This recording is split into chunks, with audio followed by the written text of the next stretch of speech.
Hey beautiful people, welcome back to my channel. My name is Osuen Sibyl. If this is your first time here, and you're welcome to my channel.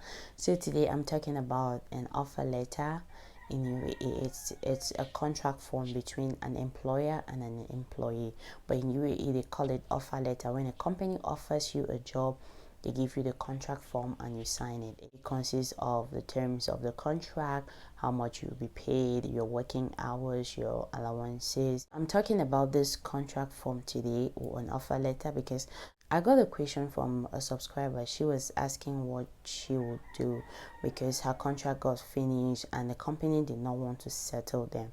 So she was asking what she could do. The only thing you can do in this situation is to contact the labor office. I'll put the links of the different labor office in UAE, the one in Ashman, in all the 7 Emirates. Check the description box, you'll find their numbers there. The Ministry of Human Resources and Emiratisation, that is the one you can contact in case of something like this.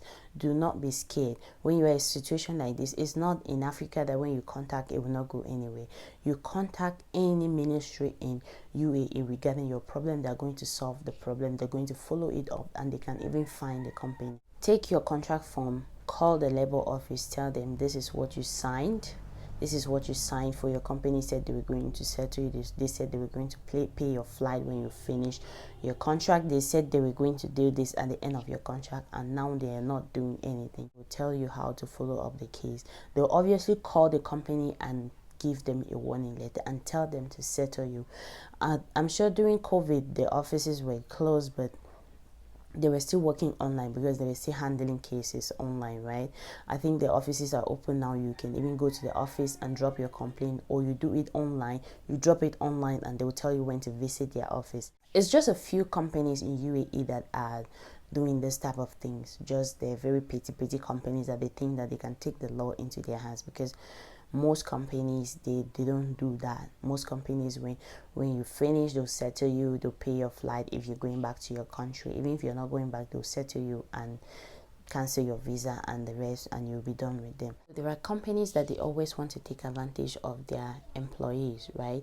But when you know you're right, they will not take advantage over you, especially with your contract form. If something is going out of context, because a company will tell you we are working for 12 hours and at the end of the day you work for maybe 15 hours, or you work for more than that, and then they don't want to give you a day off or things like that. When they want to go out of what they said it was supposed to be, tell them this is what I signed for.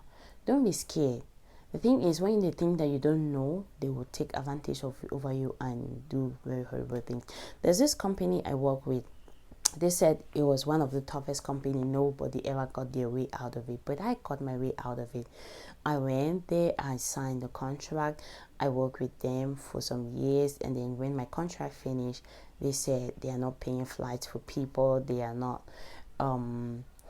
paying flights for people. They will not even settle you the way they wanted. So I still had my contract form with me up till now that I'm not with the company. I still have my contract form. So always keep your contract form with you, no matter what. Keep it with you because you might need it.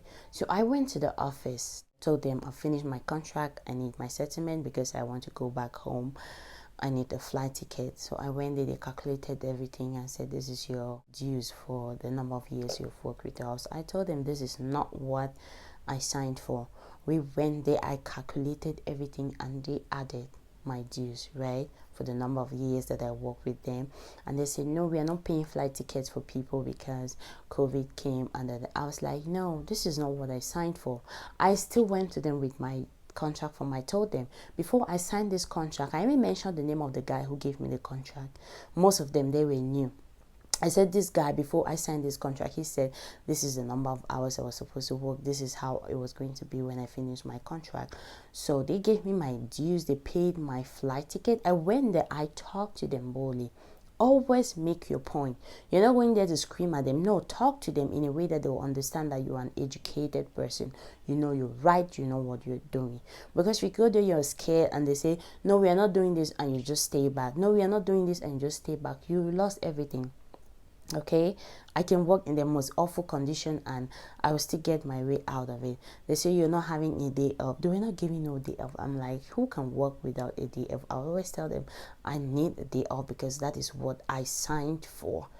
most people that finish their contracts, they did not get their flight ticket, they did not get their settlement. But I got my settlement, I got my flight ticket. How to contact the labor office is in the description box. The link is there and you have their numbers. If you're in Ras Al Khaimah, if you're in Dubai, Abu Dhabi, Sharjah, Queen, everywhere, their contacts are in the description box. Call them, explain everything to them, and they will attend to you. They will always attend to you. Be able to express yourself when it comes to your stuff. Don't be scared. Talk to them. They will not eat you. They're very friendly. The one thing I like about those people is that they are very friendly. I told my company I will call the labor office. If you're not doing anything about this, I will call the labor office. And I was not joking. I know how to talk to people. I know how to get my way. Before you sign a contract form, make sure the contract is something you can read and understand. And if there's anything you don't agree with, and they don't sign the contract, tell them, I don't know this, I'm not comfortable with this, I cannot sign this contract. And if you start working with them and they change the terms of the contract, you can take them to labor and tell the labor office, this is what I signed for, but that is not what I'm getting. They'll always look into your problem. If you're given a paper in Arabic, do not sign it. Tell them, I want this paper in English.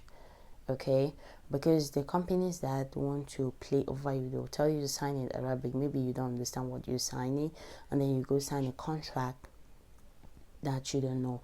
And when you sign a contract with a company, when you take the offer letter from a company, always make sure you have a copy. If they want to keep it, tell them you need a copy. Most of these things, they happen to people who have a 1 month visa. They are scared that their visas will get expired. They expired when they get a job. They just want to get the residence permit and stuff like that, so they tend to sign any kind of contract without checking. At the end of the day, it's a problem for them, right? So before you do these things, please check what you're signing. Make sure you're comfortable with the working hours. Make sure you're comfortable with the pay. Make sure you're comfortable with anything on the contract, and keep a copy of the contract with you. In case of anything, you can always go back to labor or go back to them and say, this is what I signed for, I did not sign for this. It is very important. It is very important. In this channel, I want us to get the information and know exactly what we're doing. One thing I admire about UAE is that they want to keep their reputation. So if any company is trying to tamper with that, they always get fines. They always get fines, because they don't want their bad name to go out. Thank you for watching this video. If you like this video, don't forget to give it a thumbs up and leave me a comment in the comment section. Let me know your thoughts, and don't forget to subscribe to my channel if you haven't. It's very important. Please subscribe and support me. If you want to send me a message, or if you need anything, you can send me a message on my Facebook page. It is here from Sibyl, or you contact me on Instagram. It is Wuswin_Sibyl, or on TikTok it is here from Sibyl.